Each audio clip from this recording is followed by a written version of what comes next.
प्यारे बच्चों, सुप्रभात। मैं Sunita Maan, Hindi lecturer, Arya senior secondary school Digawa मंडी।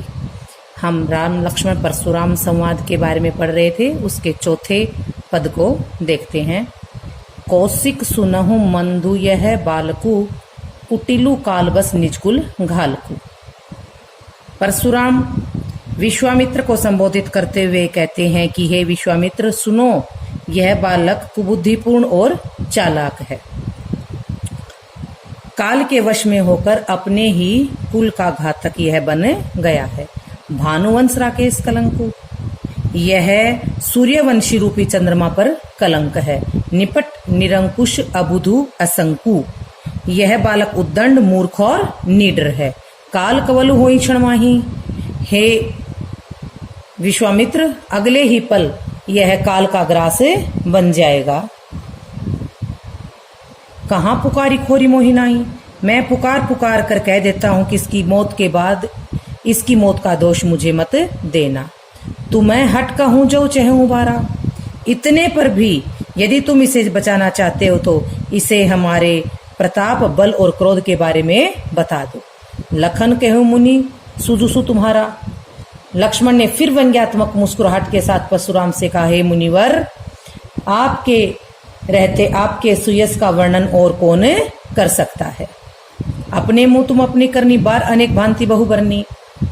आप अपनी बड़ाई पहले भी कई बार अपने मुंह से अनेक प्रकार से कर चुके हैं। नहीं संतोषु तय पुनि कुछ कहूं, जनी रीस रोकी दुख दुसह दुख सहूं। यदि इतने पर भी आपको संतोष नहीं मिला है तो आप कुछ भी कह डालिए, अपने गुस्से को रोककर असहनीय दुख को सहन मत कीजिए। वीर व्रति तुम धीर अछोभा, गारी देत न पावऊं शोभा। हे मुनिवर, आप वीरता का व्रत धारण करने वाले, धैर्यवान और क्रोध रहित हैं। गाली देना आपको शोभा नहीं देता। सूर समर करनी कर रही, कहीं न जनावही आपू। विद्यमान रण पाई रिपु, कायर कथही प्रतापु। तब लक्ष्मण परशुराम को संबोधित करते हुए कहते कि हे मुनिवर, सूरवीर युद्ध भूमि में अपनी वीरता का परिचय देते हैं। वे डींग हाँक कर अपनी वीरता नहीं दिखाते। युद्ध भूमि में शत्रु के सामने कायर ही अपनी वीरता की डींगे हाँकते हैं। ये शब्दार्थ हैं। आप एक बार इसका स्क्रीनशॉट ले लीजिए। काव्य और शिल्प सौंदर्य अवधि भाषा का प्रयोग हुआ है। तत्सम तद्भव शब्दों का प्रयोग है। दोहा चौपाई छंद का प्रयोग, वीर रस का प्रयोग हुआ है। ओज गुण है। लक्षणा शब्द शक्ति है। भानुवंश राकेश में रूपक अलंकार है। अगला पद देखिए।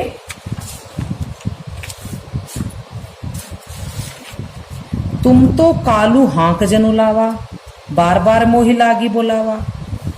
तब लक्ष्मण व्यंग्यात्मक मुस्कुराहट के साथ व्यंग्य करते हुए परशुराम से कहते कि मुनिवर, ऐसा लगता है जैसे आप बार बार काल को मेरे लिए ही हाँक करके ला रहे हैं।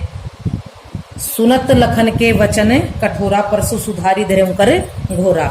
लक्ष्मण के कठोर वचनों को सुनकर के परशुराम ने अपने फरसे को सुधार कर अपने हाथ में ले लिया। अब जनी देई दोष मोहि लागू, कटुबादी बालक बद जोगू।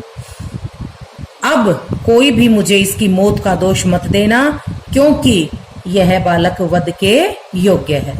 बाल बिलो की बहुत मैं बांचा। परशुराम कहते हैं कि बालक समझकर मैंने इसे बहुत बचाया है। अब यह मरनिहार भा साचा, लेकिन सचमुच अब यह मरने का अधिकारी है। कौशिक कहा क्षमहु अपराधु, बाल दोष गुण गनहि न साधु। तब कौशिक यानी विश्वामित्र परशुराम से कहते हैं कि हे मुनिवर, आप इसके अपराध को क्षमा कर दीजिए, क्योंकि सज्जन लोग बच्चों के गुण और दोष की गिनती नहीं करते। खर कुठार में अकरुण को ही आगे अपराधी गुरु द्रोही।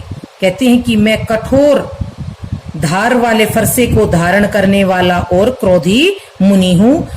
आगे अपराधी गुरुद्रोही और मेरे सामने गुरु से विद्रोह करने वाला अपराधी खड़ा है।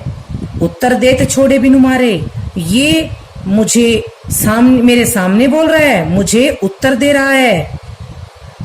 देत छोड़ो बिनु मारे, केवल को शिक्षिल तुम्हारे। इसलिए हे मुनिवर, हे विश्वामित्र, मैं आपके शीतल स्वभाव के कारण इसे बिना मारे छोड़ रहा हूँ।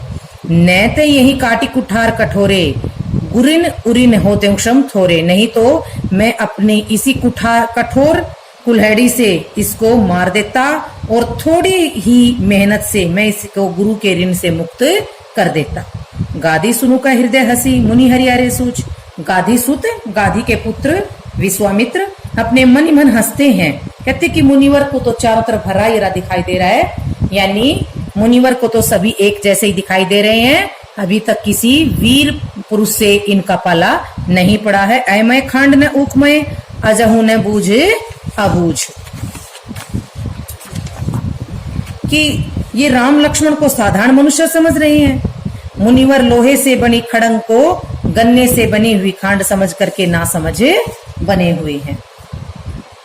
शिल्प और काव्य सौंदर्य देखिए, अवधी भाषा का प्रयोग है। दोहा, चौपाई, छंद।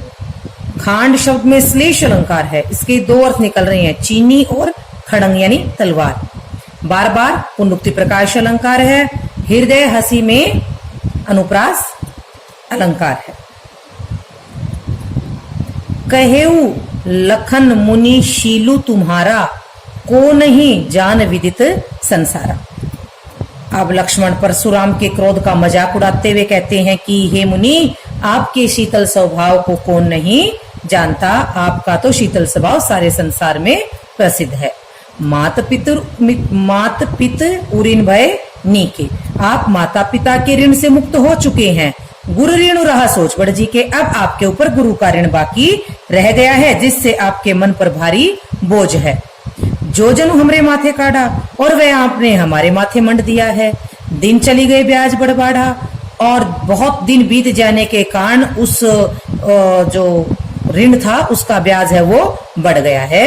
अब आनी व्यवहारी बोली, त्रुत देव में थैली खोली। अब कहते हैं कि हे मुनिवर, आप हिसाब किताब करने वाले को बुला लीजिए, मैं तुरंत थैली खोल करके उस ऋण को चुकता कर देता हूँ। सुनि कटु वचन कठोर सुधारा, और लक्ष्मण के ऐसे कठोर वचनों को सुनकर के परशुराम ने अपने परसे को सुधार करके हाथ में ले लिया। हाय हाय सब सभा पुकारा, तब सारी सभा डर के मारे हाय हाय करने लगी। भृगुवर परशु देखा वही मोही, विप्र विचारी बचो निर्द्रोही। हे भृगुवंश के परशुराम, हे राजाओं के शत्रु, मुझे आप बार बार फरसा दिखा रहे हैं। मैं तो आपको ब्राह्मण सोच करके अब तक बचा रहा था। मिले न कबहू सुभट रनगाड़े, लगता है आपको युद्ध क्षेत्र में कभी वीर पुरुषों से आपका पाला नहीं पड़ा है। द्विज देवता ग्रह के बाड़े, इसलिए हे ब्राह्मण देवता, आप तो अपने ही घर में बड़े हैं। अनुचित कही सब लोग पुकारे। लक्ष्मण के ऐसे वचनों को सुनकर के सभा में उपस्थित लोगों ने कहा, यह गलत है, यह गलत है। रघुपति सैने लखन निवारे। और ये सब देखने के बाद रघुपति यानी श्री राम ने आंखों के इशारे से लक्ष्मण को रोका। लखन उत्तर आहुति सरिस, भृगुबर कोष्ठु कृषानु, बढ़त देखी जल सम वचन, बोले रघुकुल भानु। लक्ष्मण आहुति के समान लक्ष्मण के उत्तर से परशुराम के क्रोध रूपी आग को बढ़ते देखकर रघुकुल के सूर्य श्री राम ने जल के समान शीतल वचन कहे। शिल्प और काव्य सौंदर्य देखिए, अवधी भाषा का प्रयोग है। दोहा, चौपाई, छंद का प्रयोग हुआ है। वीर रस का प्रयोग हुआ है। ओज गुण विद्यमान है। व्यंजना शब्द शक्ति है। हाय हाय में पुनरुक्ति प्रकाश अलंकार है। लखन उत्तर आहुति सरिस, जल संवचन में उपमा अलंकार है। ये इसके 6 पद थे और 6 के 6 पद मैंने आप लोगों को करवा दिए हैं। बच्चों, इनमें से एग्जाम में एक तो पद आएगा और उसके नीचे उससे संबंधित प्रश्न आएंगे, तो वो आपको प्रैक्टिस के लिए मैं समय समय पर भेजती रहूंगी। और इससे जो संबंधित क्वेश्चन आंसर हैं वो भी मैं समय समय पर आपके पास भेजती रहूंगी। धन्यवाद।